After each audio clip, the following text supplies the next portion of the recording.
relationship. Don't get me wrong, it's important to have titles and positions that allow one to accomplish their goals. And I'm careful that I recognize and give honor to those who have titles and positions. However, at some point, you got to ask the question, are the titles and positions simply about status and recognition, or do they serve a higher purpose? As I stepped into my 80s, I knew with a great sense of urgency that my calling was as an elder to sons and daughters, grandchildren and great-grandchildren, nieces and nephews.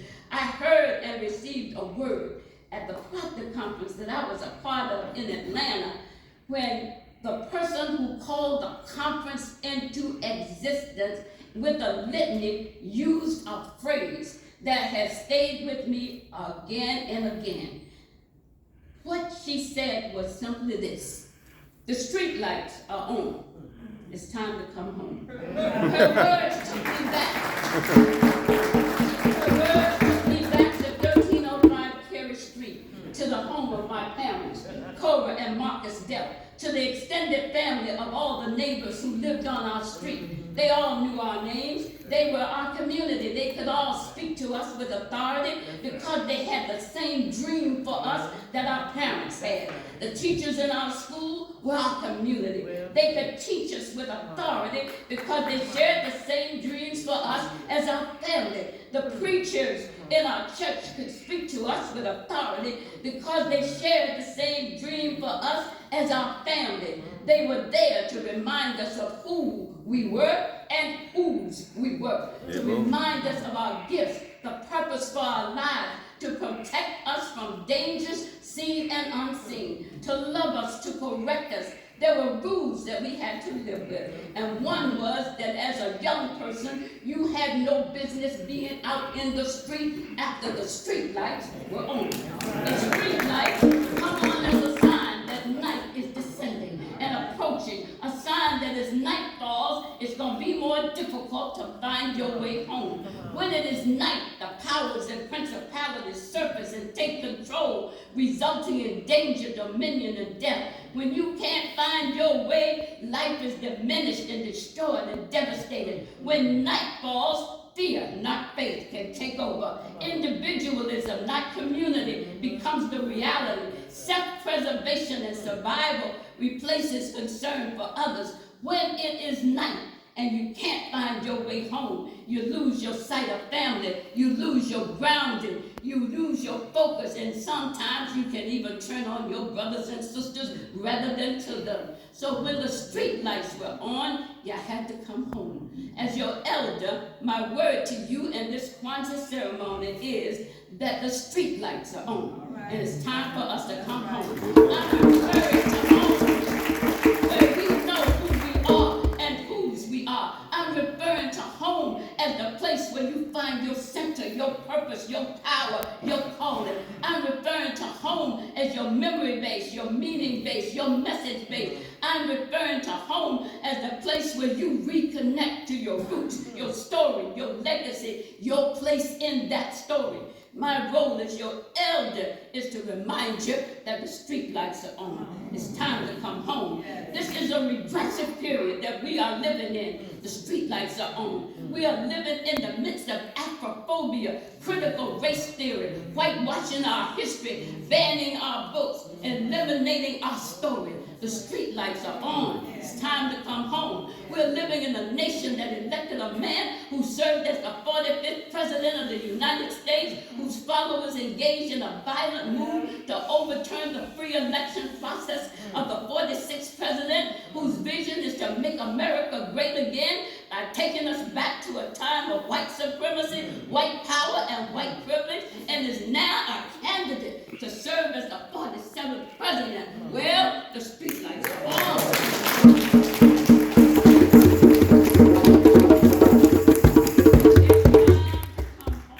We are living in a nation where the very elements of a democracy is being threatened by a push for an autocracy, and roadblocks are resurrected every day in every state to deny us our right to vote. The street lights are on. It's time to come home. We're living in a nation where too many of our mothers and fathers and sisters and brothers are trapped below the economic and social scratch line, living with no meaning and no hope. The street lights are on. It's time to come home. We're living in a time of state-sanctioned violence where we have to fear the very ones who were called to protect us. The street lights are on. It's time to come home. We're living in a time when it's not only the outside forces that hold our minds and bodies and spirits in captivity, it's the inside forces of self-doubt, lack of self-worth, lack of love and respect for ourselves and one another. The street lights are on. It's time to come home. We are living in a time when too many of our sons and daughters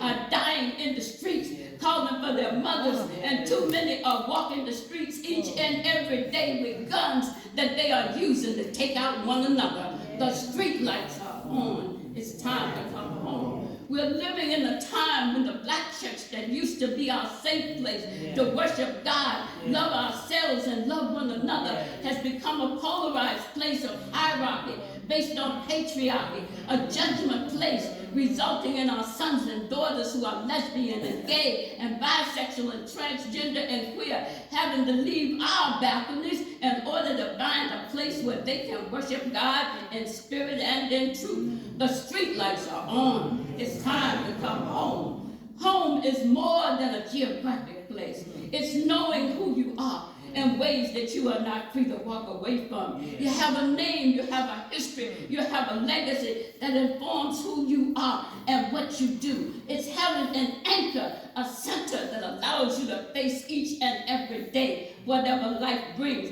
It is the life force in you that refuses to be defeated. Come home to faith. Come home to hope. Come home to love. Come home to unity, to self-determination. Come home to collective work and responsibility. Come home to cooperative economics, purpose, creativity, and faith. Come home to a narrative that begins with God creating a new heaven and a new earth and a new humanity. Now here's where I shift, I think, from being an elder to becoming the preacher. So stay with me. There is a word. Psalm 46 for those times when the street lights are on and we have to find our way home. In Psalm 46, verses 1 through 4, the New Revised Translation says, "We serve a God who is our refuge and strength, a very present help in trouble. Therefore we will not fear, though the earth should change, and even though the mountains shake and the heart of the sea, though its waters roar and foam, and even when the mountains tremble with its tumult. There is a God, and guess where? There is a river whose streams can make glad the city of God." In the scripture passage of Psalm 46, the psalm is speaking words of hope and help for troubled time. The psalm is speaking to those who have lost their way home. The psalm is reminding us that in the midst of everything that can turn your life upside down, knock you off your course, cause you to lose your way, in the midst of the world-changing phenomena where the earth is even changing, where mountains are shaking in the heart of the sea, even when waters are roaring and foaming, causing even the mountains to tremble. The psalmist is speaking about that which can ground you, anchor you, and center you. It said there is a God, and there is also a river that makes glad the city of God. As an elder and preacher, I'm here with a word of hope to those who are struggling, to those who feel overwhelmed sometimes by the powers and principalities of injustice, to those who feel cynical, disillusioned, that no matter how hard we fight, nothing seems to change. But guess what? There is a God, and there's a river that makes glad the city of God. The deacons in my church would often say to the preacher, "Well, make it plain, make it plain. Put it in a cup that we can drink from." So for the past 2 years, a group of your elders and myself have been making it plain by writing about God and writing about a river. The elders who have been writing and making it plain are Ira Carruthers and Jeremiah Wright and Judah Speller and Vivian Lucas and K. Ray Hill and Brenda Square and Henry Simmons and Richard Taylor, and myself. As a result, we have authored a book entitled The Afro-Christian Convention, the Fifth Stream of the United Church of Christ. It's the story of the Afro-Christian Convention, which represented the majority of our elders, African-American men and women who founded churches and entered the United Church of Christ. But it was so important to us where we began that story. And as your elders, who is unashamedly black and unapologetically Christian, we go to our taproot, the motherland of Africa, the center of our gravity. Our story doesn't begin when we were placed in chains. It began with us as a family living in freedom and harmony in our motherland, where there is a God and there's a river which makes glad the city of God. There is a God, and we go home to our theological grounding in a God who is the source of life and declares all life, not just some, but all life is sacred. Life is sacred, whether it's human. Life is sacred in the earth. Life is sacred in the air, in the water, the birds, the trees. We go home to the place where we first met the divine as spirit, the constant connection to all of life, connecting the living and the dead and the yet to be born. The God of the mothers and the fathers of the Afro-Christian Convention who were from Africa was a God of freedom, flowing not from the top down, but flowing in a circular context, from the past to the present, from the present to the past. The present is wedded to the past, and the past to the future. There is a God who is still speaking. And I'm so glad I know what is temporary and what is permanent. Pain is temporary. Heartache is temporary. Loneliness is temporary. Trouble is temporary, but not permanent. Night will come into all of our lives, but even night is temporary. However, there is a God who sits high and looks low. There is a God who is the Alpha and the Omega of life. There is a God who makes a way out of no way. A God who can make even the crooked road straight and the rough places plain. A God who can be a heart fixer and a mind regulator. God is our refuge and strength, a very present help in trouble. And second, we can survive because there is a river. Therefore, we will not fear, though the earth should change, because there's also a river that is flowing that makes glad the city of God. The city of God is a city filled with love and justice, salvation and liberation, a beloved community filled with social equity and belonging, peace and freedom from prejudice. There is a river flowing as a stream of living water, flowing with spirit, flowing from the past to the present and for the future. With Ubuntu, I am because you are, and because you are, I can be also. My humanity is connected to your humanity. And though the mountains shake in the heart of the sea, though its waters roar and foam, the river is still flowing. Though the mountains shake, the river is still flowing. Thank you, Elder and Ancestor Vivian Vincent Harding, for putting pen to paper and describing the black struggle in America for freedom as a river flowing, flowing with faith, flowing with courage, flowing with hope, flowing for justice and equality. And Vincent Harding reminds us that the river is in us, liberating us as persons, teaching us what it means to be human. The river is our life force, the spirit force that keeps us moving forward in spite of the terrors of the night, in spite of conservative Congress, in spite of all the powers and principalities that would try to drive us back. There is a river, and it's flowing deep in us. A river of faith, a river of spirituality and creativity, a river of genius, a river of freedom, a river, and it's been flowing with life even in the midst of slave ships. There was a river from Africa flowing and getting us through the Middle Passage and auction blocks and enslavement and lynchings, the black codes, Jim Crow, segregation and racism. A river has been flowing. Before I be a slave, I'm going to be buried in my grave. A river has been flowing. Shattered beneath God's hand, I will forever stand true to my God and true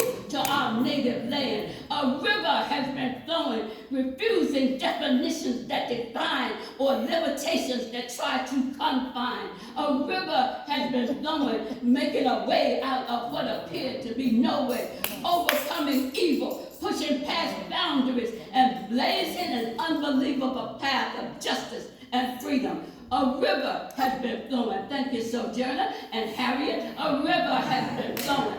Thank you, Martin and Malcolm. A river has been flowing. Thank you, Rosa and Frederick Douglass and Fannie Lou Hamer and Booker T. Watt. Thank you. A river. Ida Wells, Mary McLeod Bethune, John Lewis, Amanda Gorman, Coco Gall, William Barber, Jeremiah Wright, Anthony Lewis, Diana Chappelle, Carolyn Johnson, Carolyn Chester Johnson.